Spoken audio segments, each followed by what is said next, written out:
Great.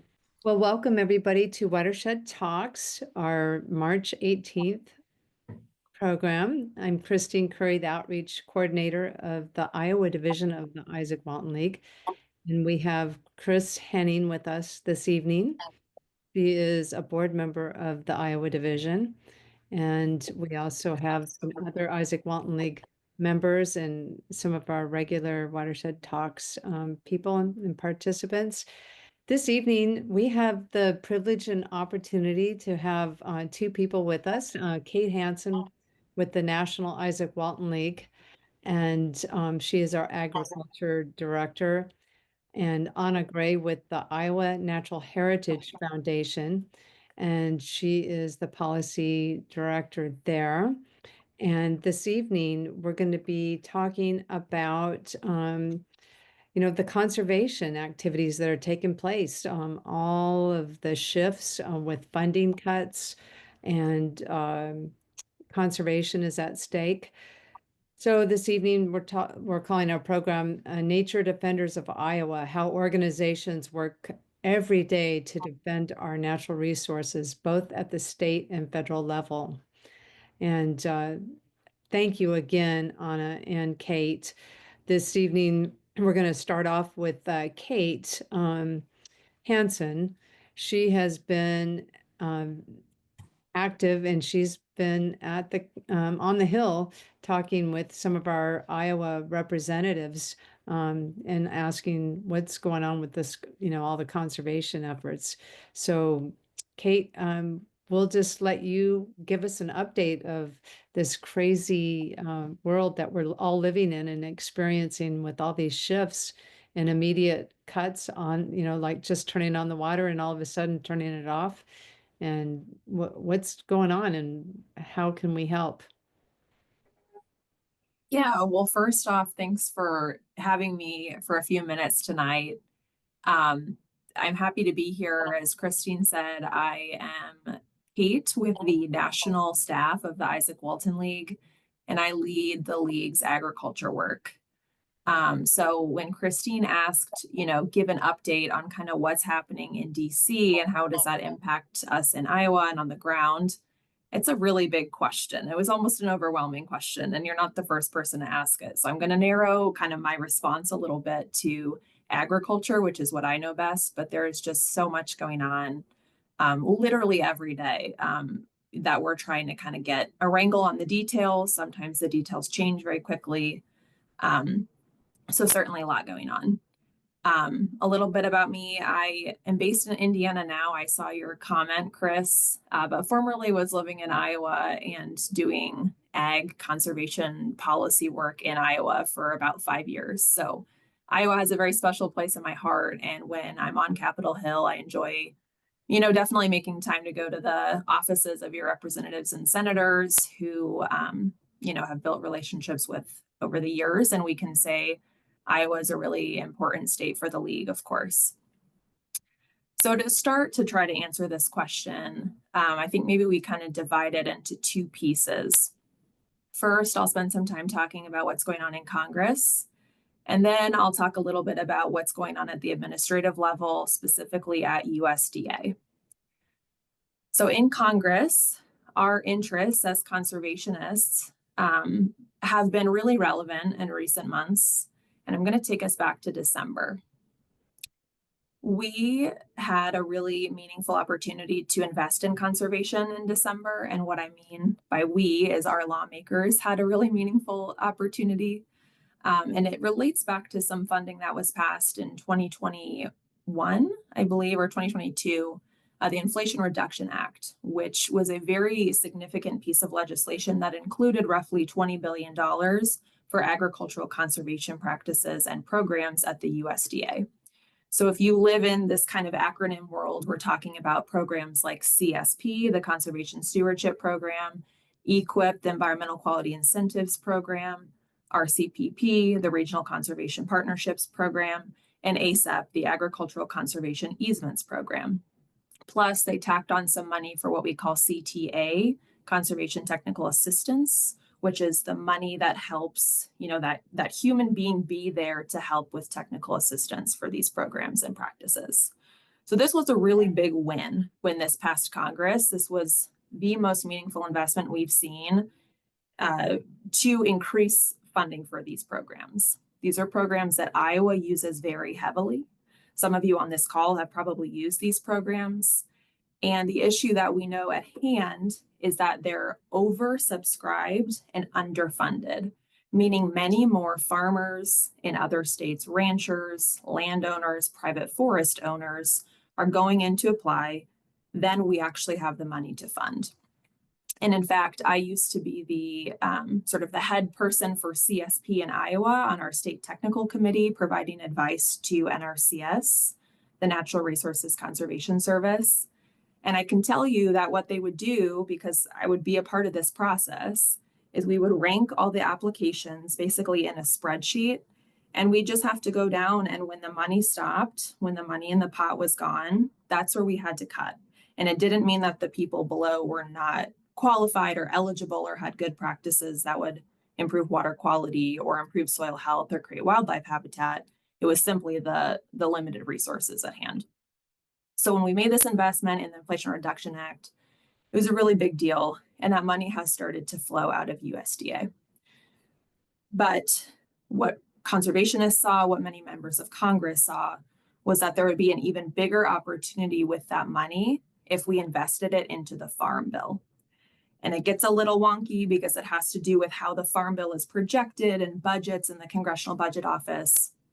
But essentially, if we could get that money into the Farm Bill, if we kind of moved it over into the Farm Bill, it would actually grow the money to the tune of about $1 billion a year into the future. So it wouldn't have this sort of end date that the $20 billion had. That was the real win on our plate.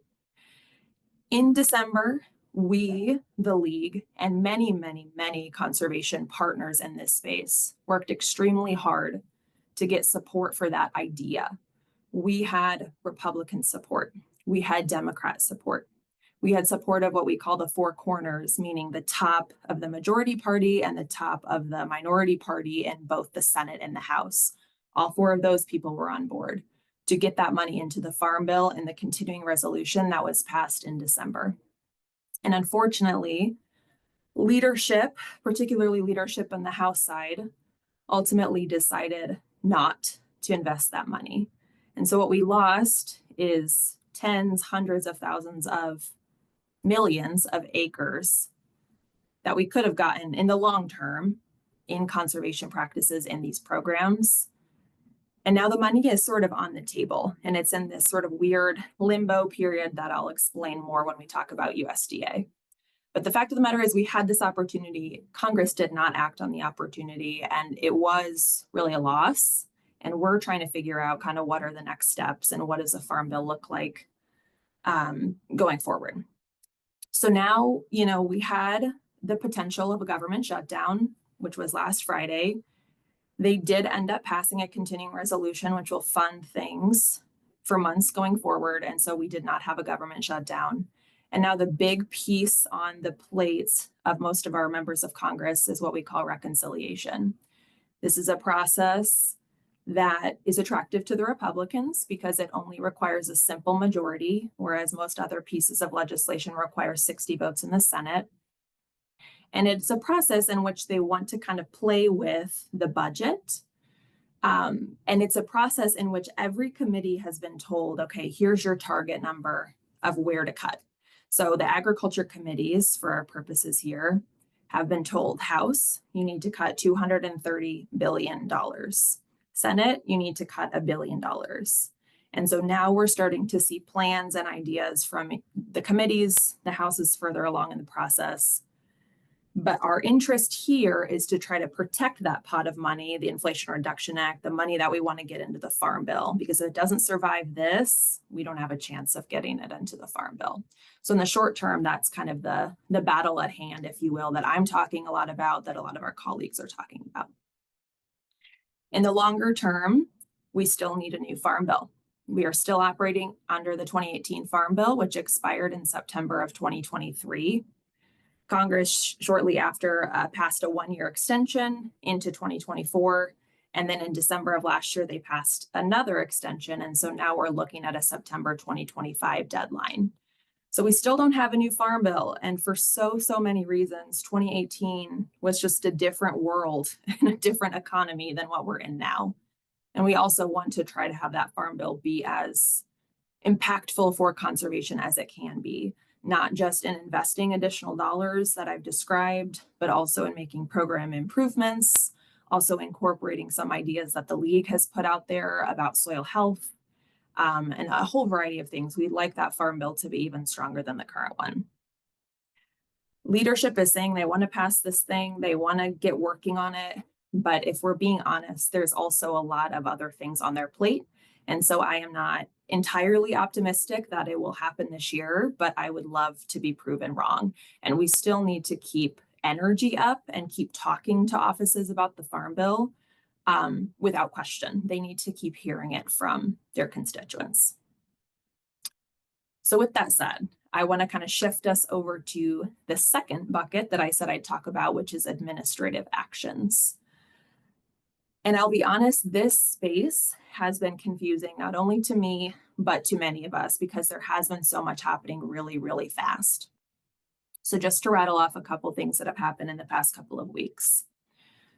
USDA has a new Secretary of Agriculture. Her name is Brooke Rollins. She has past experience primarily in Texas, and then in the first Trump administration, she had a role and then became the lead of the America First Policy Institute. So she does have policy experience, sort of limited ag experience. She talks a lot about kind of her early years being in ag and growing up in rural Texas, but her professional policy experience is more limited on ag. So we are really trying to understand where she will fall on certain issues, how she really feels about programs we care about, and kind of what her style would be. We also have been in this landscape of funding freezes. So those IRA dollars, Inflation Reduction Act, conservation dollars I mentioned earlier, were the subject of a funding freeze very early on in the Trump administration. And essentially there was an order that said, stop, freeze it all. And that included signed contracts for programs like the Conservation Stewardship Program and Environmental Quality Incentives Program. The kicker here is that those were signed contracts, some of them signed in years like 2023, right? Like years past, that are reimbursement based. So you had farmers and ranchers across the country that in some cases had invested tens of thousands of dollars of their own money, expecting a return, expecting a reimbursement for that practice they had agreed upon with USDA, and those were paused. So just a few weeks ago, that's what I was talking about on Capitol Hill in February was, well, these are agreements. USDA needs to, see those agreements through. They're signed agreements, and these people are putting themselves in real financial perils if we don't get them reimbursements that they are expecting. So just about a week and a half ago, we've gotten some clarity on that. Now, 3 programs have been unfrozen, includes CSP, EQIP, and ASEP. And there's still a whole host of other programs at USDA that are still frozen, uncertain, or in some cases have actually been canceled. Climate smart commodities projects, many of them were running through like private partners. Those are paused. There are certain contracts under conservation technical service or conservation technical assistance where partners like soil and water districts were recipients of funding. Many of those are still paused. I believe the Regional Conservation Partnership Program is still paused. So although we got this announcement, hey, some of these are going to be unfrozen and we're going to keep the train moving, we still have a lot of uncertainty with many other programs that truly are putting like thousands of acres of good practices out there. So we need additional information that has not been released from USDA, but we are concerned about those remaining frozen. I'll highlight two other things that have been concerning to us. One is just the high number of staff layoffs. So there was an order to fire probationary employees that had been in many agencies and departments. And at USDA, it fired about 6,000 employees on the spot like that. The sub-agency where we have most of our conservation work, NRCS, that was about 1,200 employees that were fired on the spot. That was a few weeks ago. In the time since, a labor board and now a judge have come out and said those people need to be hired back. But just on a personal level, I'm really questioning what success they'll have, right? Just I'm thinking about if I was fired from my job, if I'm going to go back so quickly, I'm sure there will be a gap of some magnitude between that 6,000 number and how many we actually get back. But those are folks that were doing direct service to support people signing up for CRP contracts, people signing up for many of the programs we care about. In fact, Iowa had made a really concerted effort to hire a lot of new soil conservationists and NRCS staff just in recent years to make sure they had the capacity to get dollars out the door. So unfortunately, if it was within the past 2 years, those are the people that were laid off. And we also know that it's not just USDA staff that have been fired directly. It's also trickling down to many partners and organizations that are related or have funding streams through the federal government. So in Iowa, the conservation districts of Iowa, it's my understanding that 30 some staff had to be let go, which is really just heartbreaking, especially if, many of us might have known those folks doing good work across the state. Yeah, I see Mary Ellen, her thumbs up there. But it's not just USDA, right? We can't just understand the 6,000 number to be all it is. I've heard similar stories across the border in Illinois. Many other states are kind of seeing stuff like this happening. And finally, I'll just say USDA is unique in that it has an office in almost every county in the country. And the reason for that is to provide technical assistance and program, support to farmers and ranchers and landowners everywhere. But part of the efforts by DOGE, the new Department of Government Efficiency, intend to terminate the leases of at least 100 USDA offices across the country. At least 30, I think it's 30 something. Let me check my notes. 30 or 40 of them are NRCS offices specifically, and people that have been granted, anonymous status with reporters have said that up to 70 offices are still kind of helping NRCS, so where there might be an NRCS staff person. So a really significant share of those 100 will have impacts to conservation. And we're still trying to understand what that will mean. If in the short term, if the staff is still around, it means that they're probably going to have to go further or to a different location than where they've been going previously.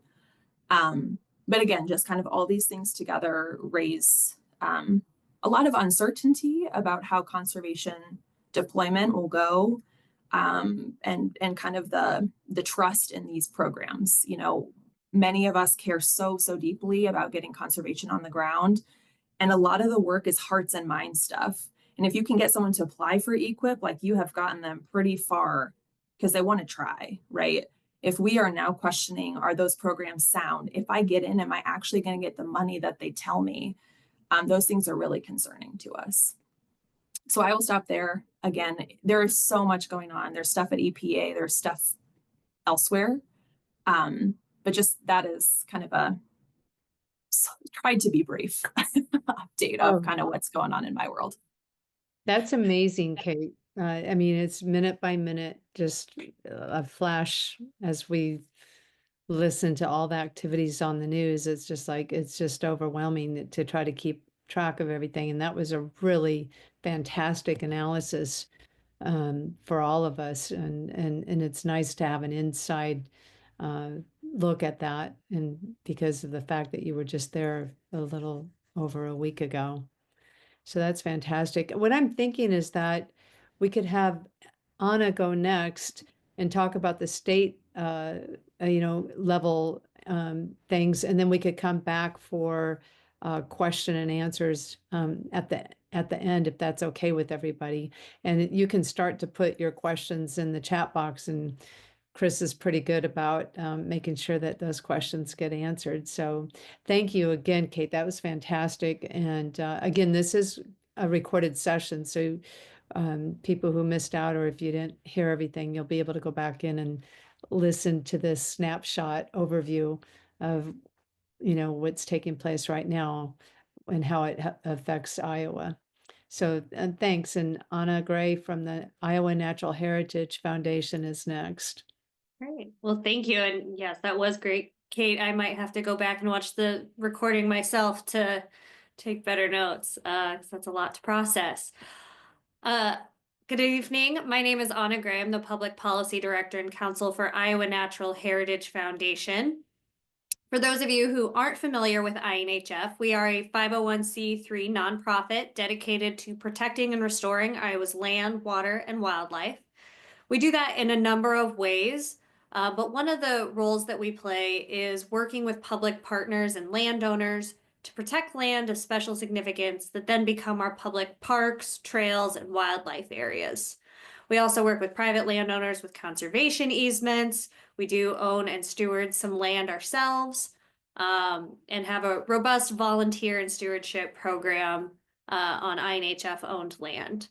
My role in public policy, INHF, is somewhat unique in that we are privately funded by donors. So when I go up to the legislature, I'm not necessarily advocating for specific funding to go to INHF, but for our mission and our partners. And so the three topics that I want to cover today are: one, the Natural Resources and Outdoor Recreation Trust Fund; REAP, or the Resource Enhancement and Protection Fund; and just kind of generally some of the issues that we've seen around public parks, trails, and wildlife areas and land use tension. So I'm going to start with the trust fund, the Natural Resources and Outdoor Recreation Trust Fund. Some of you may be familiar with the trust fund, or oftentimes we call it IWIL, which is short for Iowa's Water and Land Legacy.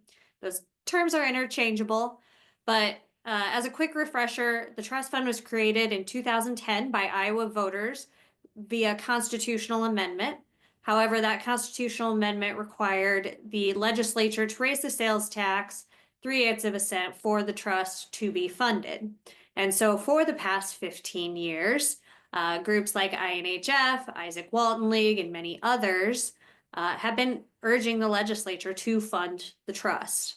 This would fund things like water quality, outdoor recreation amenities, and soil and water conservation practices for farmers and landowners. One of the big updates or issues that came up this legislative session was actually a proposal to repeal the trust fund from the state constitution. So there's many steps to amending our state constitution, but this took that first step. And of course, there was significant opposition to repealing the trust fund. What we heard from some legislators was, that was 15 years ago, things have changed, we don't need it anymore. And Iowans came out strongly against that stance and said, no, we've been asking you to fund the trust.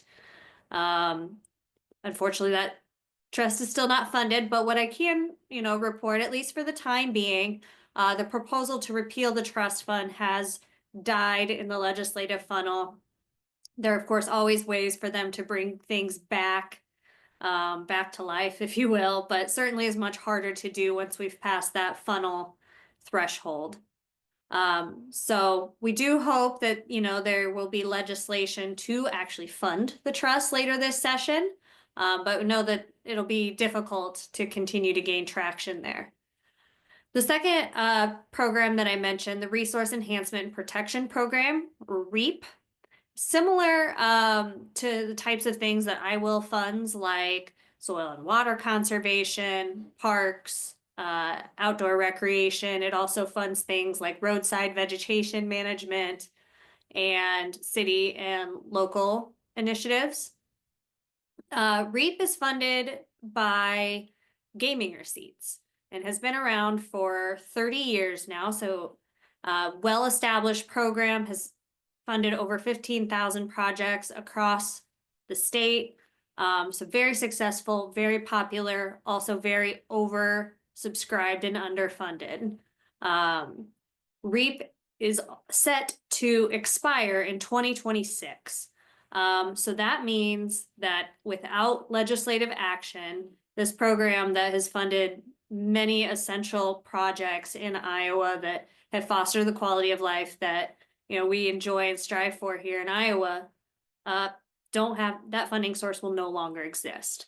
And so we have been encouraging legislators to eliminate or significantly extend the REAP sunset. They have extended it a couple times in recent years by 2 or 3 years, rather than coming back here in 2 or 3 years and having the same conversations. We're really trying to encourage them to do something more significant, like a 50-year, pushing that sunset date back 50 years or eliminating it altogether.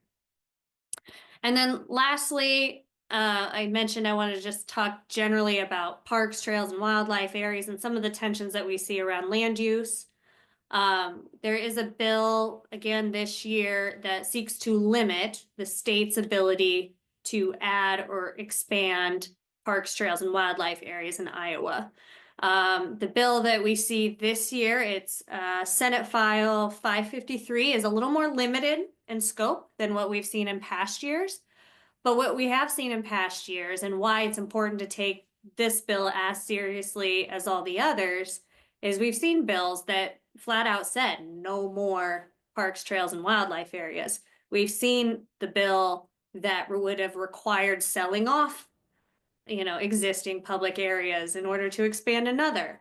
They have successfully passed legislation that restricted Clean Water Act funding for water quality projects just because they then were going to be publicly owned.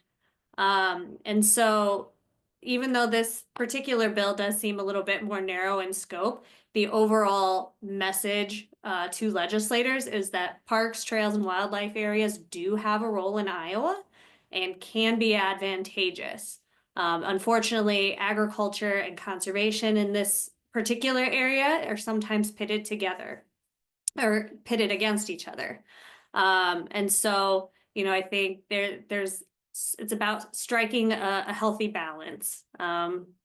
So with that, I'm happy to answer questions. Oh, one other thing I have to mention, Celebrate Iowa's Outdoors Day is this Thursday, March 20th. This kind of came together from a lot of individuals that wanted an opportunity to come together in a coordinated way. A lot of times we see subcommittees on bills pop up in less than 24 hours notice. People don't have that kind of time to rearrange their schedules. So we wanted to create a space where people could come. There's no set, talking points or policy agenda per se, but it's really a space for you to share what matters to you with your legislators in a positive environment amongst friends. We'll have a free breakfast, some cool interactive displays and demonstrations. And so we'd love to have you there. That's fantastic, Anna. Oh my gosh, both of you have done a fantastic job. And we're so grateful to have just that concise overview of what's taking place both at the state and federal level. I think this is so timely. And I think there's going to be a lot of people that want to probably watch this clip too, to really have a better understanding. It gives me, and I think everybody here, a better understanding of what's taking place. So we're super grateful that both of you were able to join this evening. And I know there's a few people that are, just, have some questions.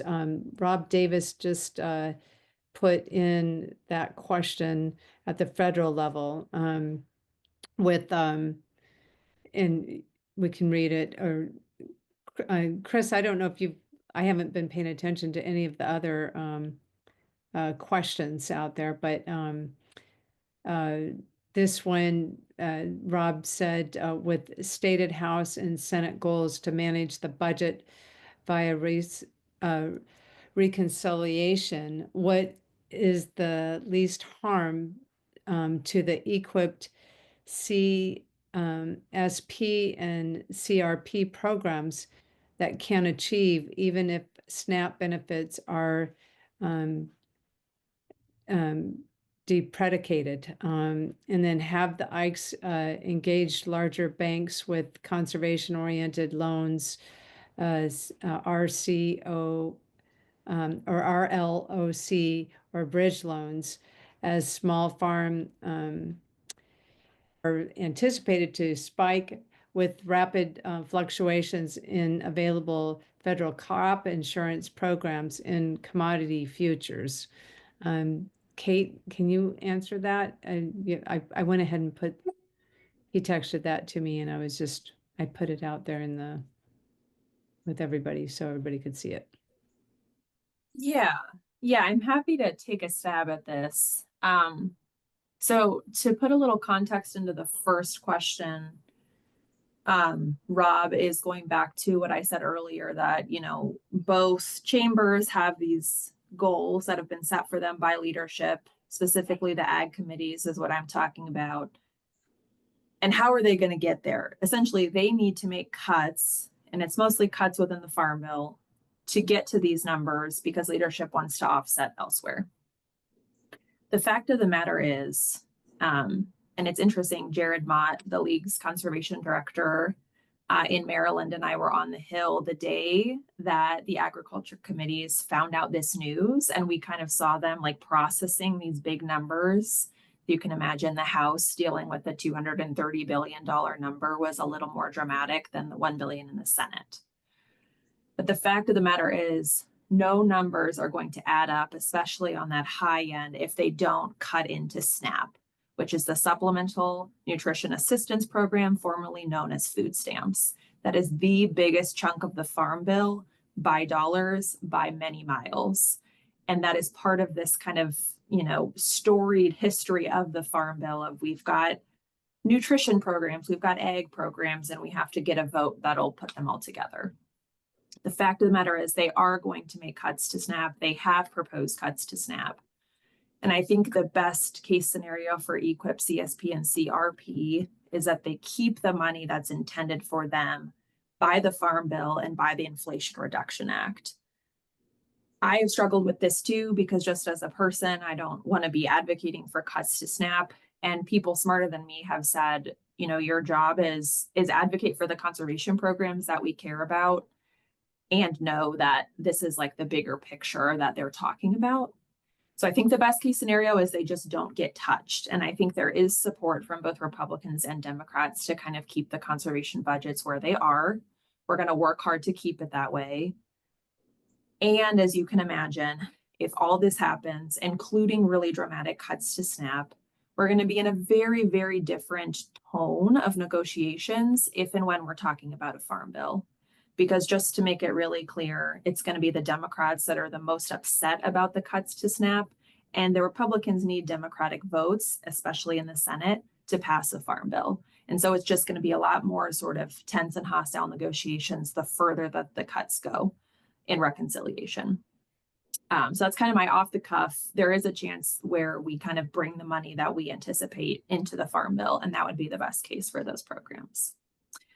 To the second question, to my knowledge, no, the league has not engaged larger banks. Not to say that's not important, and I think it might just be kind of a capacity thing on our end. We just have not found the space to do that. But certainly it's an interesting idea with all those dynamics that you explained for sure. Rob, do you have any other comments or questions for Kate, or did that kind of answer your questions? Okay, well, maybe he's just being shy or doesn't want to unmute. Oh, he's got it. Oh, his audio is messed up. Okay, got it, Rob. Thank you. Okay, perfect. Chris, you had a question for Anna. I do. At a legislative forum recently, our Senator Jesse Green and Representative Carter Nordman were asked about I Will. Actually, it happened the first month, and they just kind of shuffled around it. And that was before they came out with that business about, oh, we're going to take it back and we're going to make it a property tax thing and so forth. That Dale and I don't know, several hundred of his best friends showed up in the hearing about that. And all of a sudden that idea got dropped, or at least put on the back burner. And Jesse Green writes a newsletter to our county news online, and got called out for basically not telling the truth at the forum, the first forum. So the question comes up again at the second forum: why can't they just do the 3/8 of the cent for conservation and then use the rest of it for property tax? And the biggest pushback was, we don't know what's going to happen in the next 20 years. There's no way we can plan what's going to happen in the next 20 years. We don't need this to be a constitutional amendment. Well, it's already a constitutional amendment, right? So how do we combat? I mean, do we have another hearing and we all show up again? Or do you think there's any possibility that they'll do something with that I Will money? So one thing I would say is there's a constitutional amendment. The constitutional amendment requires that those fundings be used for water quality, conserving the agricultural soils of this state, fish and wildlife habitat, and to create and provide outdoor recreation opportunities, including parks and trails. Within that, that is very broad. So I really find it hard to say that water quality is not going to be important in 20 years. That these things aren't going to be important in 20 years. There's flexibility on how we spend that. I've had some conversations just with some legislators, especially affected by flooding. Could I Will in the future be used for flood relief and flood recovery? Especially if it meant, getting flood prone lands out of production and in a more sustainable land use. That would be an appropriate constitutional use of I Will. They also have never funded it.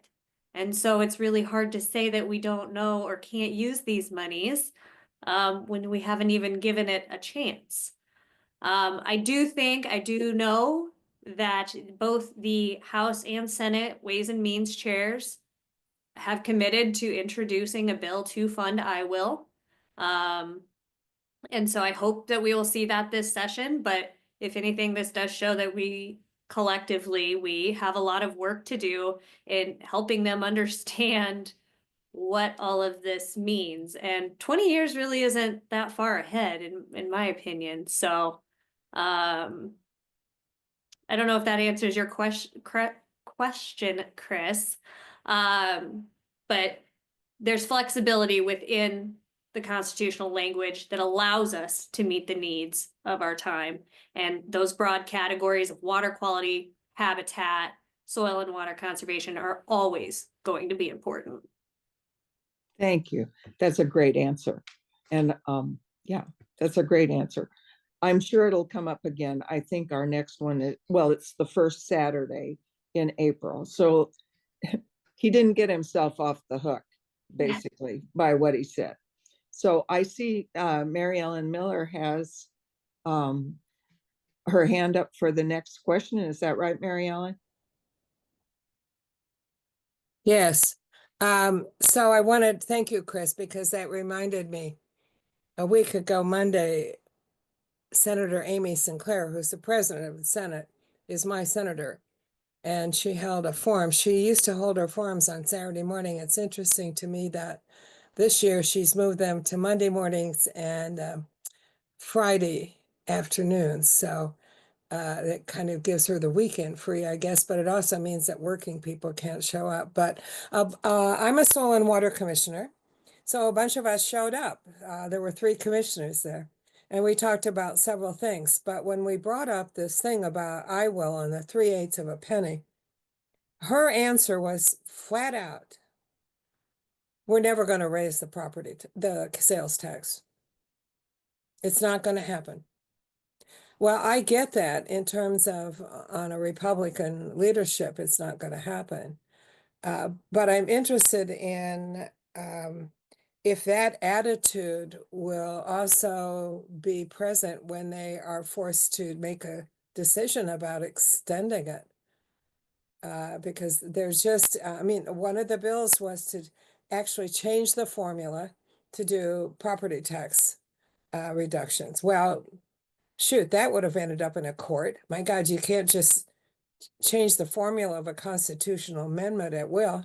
But I mean, a lot of what they're doing sometimes is just putting up these trial balloons to see if we're paying attention. I get some of that. But I do think as long as we're facing a Republican controlled legislature, I do agree with Amy that they're never going to raise the sales tax. They're just anathema to doing that. So I think that's what the hurdle we're under. I also wanted to thank Kate for her wonderful overview of where we are in terms of federal funding. I'm on the board of Conservation Districts of Iowa. That was a very challenging meeting. You know, when we had to sit there and say, we have to lay off 37 people. Now, a lot of these people were just hired. We didn't get those contracts until last fall. And some of them just were hired in January. And then you're hauling them into the office and saying, your job is canceled. It's been really awful. And part of the thing I want people on this call to know is that these positions, you just don't walk in the door and know how to do them. John Hubbard, the head of Iowa NRCS, said it takes people 2 years in NRCS positions, almost at all levels, to understand what they're doing. We have a DC who's fairly new. I'm in Wayne County in southern Iowa on the Iowa border. He actually lives in Missouri. And it occurred to me at one of our monthly meetings, and I know Chris goes to her meetings, that I said to him, I said, I get the impression that Iowa's laws, regulations, approaches to conservation are not quite the same as Missouri. And he said they're a whole lot different. And that's what we've learned at Conservation Districts of Iowa, that every state has kind of designed their conservation programs to suit them. And so on top of that, this issue about how long it takes to train people. So all these people that are laid off, they're going to go, they're going to go and find another job. And all that investment that we've made in them is gone. And I'll just end with one last example. It's not just people that have been recently hired. The federal government seems to have this weird idea that you're on probation for 2 years. I've worked in a lot of arenas. I haven't seen any arena that says you're on probation for 2 years. That seems like a really long time. But what has happened is if I have been an NRCS employee for 10 years and I accepted a promotion, I'm on probation. So those 70 people that Iowa lost in NRCS were people with huge experience. And that is just a loss that will be hard to recover from. Thank you for doing this program tonight. I really appreciate the Ikes. Oh, thank you, Mary Ellen Miller. You're another one that just is a wealth of information beyond. And so we're super, super grateful. A couple of things. Kate wanted to make an announcement for the Izaak Walton League with an action alert. So Kate, why don't you go ahead, and then I'd like to give Dale Braun an opportunity to say a few words if he has anything to say, as we always try to give him a couple of minutes. So Kate, you want to go ahead? Thanks. Yeah, just briefly, since I knew this would be a friendly crew tonight, two shameless plugs on behalf of kind of national Ikes, but related to this conversation. One is that we are actually going to be hosting a webinar about Iowa in early April, on April 8th. And specifically, we'll be talking about the Swamp Buster lawsuit in Iowa that's actively happening. We'll have Katie Garvey from the Environmental Law and Policy Center, who is the head lawyer on that case, that litigation. She'll be joining us, as well as Aaron Lehman, who I'm sure many of you know, president of the Iowa Farmers Union. And the three of us are going to chat about the status of that lawsuit, what exactly it means, because some of those details can get really wonky, but kind of what's the big picture here, knowing some of the recent Supreme Court cases, knowing, what this stands for. And any ways to get involved, I've asked them to chat about a little bit as well. So that'll be the first link that I drop in the chat. And the second is sort of a step away from what we've been talking about here today, but it relates to the Farm Bill. There's a tiny little program that could, if you will, that promotes habitat improvements and public access for hunting, fishing, wildlife watching, called the Voluntary Public Access Habitat Incentive Program. It's in the Farm Bill, and right now is kind of a critical point for us to try to garner or to try to generate some support for it, and to call and email our lawmakers in support of this program. Because a new bill has just been introduced to up its funding a little bit and reauthorize it. So if you want to learn more, the second link I'll put in here is an action alert on our website to send a quick email to your lawmakers in Congress about VPA HIP, if you're so inclined. So I will throw that in there. Thank you, Chris. Oh, that's fantastic. That was two critical points that need support, and we'll be sure and share those out too with our mass email too, Kate, if you'd like. Forward me any of those, and we'll make sure that we link our Iowa emails with that information as well. So, and Dale, would you like to say a few words? Well, I do appreciate Kate and Anna's presentations. They were very well done, and I'm sure will be very well received. I take notes, even though Christine records this, I just take voluminous notes so that I don't lose some of these thoughts some of these ideas that are put in front of me. I appreciate their work. Kate's great, Anna's great. INHF is a keystone, I think, in Iowa for conservation work, especially acquiring land and working with farmers and landowners, et cetera, et cetera. I know that's an uphill battle with them against the big ag groups. We learned a lot when we protested. I'll call it a protest. The attempt to repeal the Iowa constitutional amendment. There were overflowed room, and there was over 230 people online watching that. And they weren't all my friends, Chris. Thank you for trying to give me credit for that. But there was a lot of other groups that were involved in standing up and going against the commission. Two-thirds, but two of them voted for it, one voted against it. That was Art Stade. And then of course it died at the next committee level because they saw the feedback that came from the public on that. So I think that was a great thing. For those that don't know about the Izaak Walton League in Iowa, there's 39 chapters in the state with almost 7,000 members, and we're working.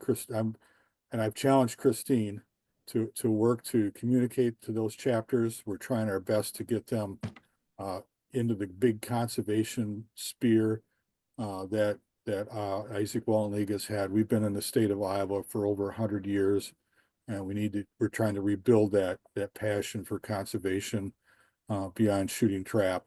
So it's a challenge, but we're working at it and trying to use our membership as a motivation to contact their legislators around the state and say, hey, what about the East Niche? What about the conservation? What about clean water and soil loss? Those are the things we're working on right now. So anyway, I'll end it there, but I appreciate Kate and Anna's presentations tonight. I thought they were very well done. Thanks, Dale. That's fantastic. So next month, we have, we're going to be discussing the East Nishnabotna, the new water defenders, and we have Jody Reese on this Zoom. I don't know if Jody will pop in and say hello, but she's one of the founding members of this new organization, and we're going to be discussing an update. We had a Watershed Talks with Joey Norris on, and his partner just a few months back. Well, it's probably, time goes by so fast, it might have been over 6 months ago, but we're going to be getting an update directly from them, and that will be our April watershed. So be sure and watch out for that, because it's really important. This has been ignored for over a year with that, the new spill, and so we will be discussing that, and why it matters. Advocacy does make a difference, and that a constitutional amendment was just perfect example of voices do matter, and we have to keep letting them know that we care and that it's not acceptable. So and Denise O'Brien, Jody said that she's driving, but you may be able to speak about that group, because I think you're part of it too, right? You're part of that group. Do you want to say a few words about it? Oh, well, we had our organizing meeting, and thank goodness for Jody and Terry coming to the forefront to do this. Our treasurer is Vicki Nordskog, who's on here. So 4 of us from the Nishnabotna Water Defenders are on here, and we had our organizational meeting. We formed our 501c3, and on April 6th, we're having Chris Jones here in Red Oak. He's going to be in Red Oak, and we hope to really start our membership drive at that. It's a Sunday afternoon at 2:00 in Red Oak at the YMCA on April 6th. So yeah, we're all in fact, we're starting to work before that, because the DNR just announced that they're going to have public hearings next week at Green Valley Lake and Prairie Rose Lake to do the to put aluminum sulfate in there and to control the algae. So we're organizing people right now. I've talked to a bunch of people today about going to these meetings and suggesting better farming practices and other ways to take care of this. And Prairie Rose is always, every summer, most of the summer, on the bacteria list. Nobody can swim in there anymore. And so it's really important that we start our work right now. I see Terry's on. That's great. Hi, Terry. And yeah, they're driving, so we will look forward to an update with you guys in April, and we will continue to be supportive. We have lots of people active, as you know, Mike Delaney, our conservation director for Iowa, and Dale Braun, and all of our people care about this. And again, it's one of those things that we all need to get together on and let people know that this isn't acceptable, and clean water matters. We have Christine, can you hear me? Yes, thank you. We have two other meetings scheduled. The 13th in Shenandoah at 2:00 is like a listening session. They've been really affected by water usage, water pollution. The ethanol plant there last year, they had to restrict the residential water usage so the ethanol plant could have water. So people were not able to take a shower and do their laundry. I mean, that's crazy. And then on the 3rd of May, down in Sydney, also, it'll be like an art festival day down there. And we have a building there. We'll be hopefully putting on some good educational stuff with folks, but I just wanted to say thank you to the Izaak Walton League and the Iowa Natural Heritage Foundation for sending water testing stuff to us last year. So we were able to kind of document some of the things that were happening in this area, but really appreciate y'all. So thank you. Yeah, absolutely. And it's fantastic that we've got citizens utilizing that program because this is what it's all about. Getting people out on the ground because we don't have enough people looking, and we need more people looking and learning about it and educating others about why it's important. And what's really great about it is having a baseline for what happens next when it does happen, and you never know when it's going to happen. Terry, I didn't get May 3rd, Sydney Art Festival, and That is called the Peace, Love, and Mushrooms. It's a Sydney art fest. But we have a building there. It's the Foundry, right off the main square. It should be easy to find. I'm on the 13th, the Sunday following. So it'll be the 6th in Red Oak, then the 13th in Shenandoah, and that's at Episcopal Church. So if you're curious, we've got Facebook and Instagram, Nishnabotna Water Defenders. Okay. good. Okay. We'll share that with our networks too, Terry. Thank you. Please keep in touch and just have Jody text me and remind me, and we'll network and get all of that information out. So I want to take this opportunity again to thank everybody and our presenters, Anna Gray and Kate Hansen again. Thank you. Much gratitude. And I'm wishing everybody a beautiful week. Don't forget about Thursday. The weather's going to be cranky tomorrow, but Thursday's supposed to be nice and sunny again. So let's try to get as many people at the Capitol as possible. The Izaak Walton League's going to be there, and the Iowa Nature Champion panels are going to be up and running at the Capitol as well. And we're going to be honoring all of the outdoor heroes that are fighting for Iowa's nature.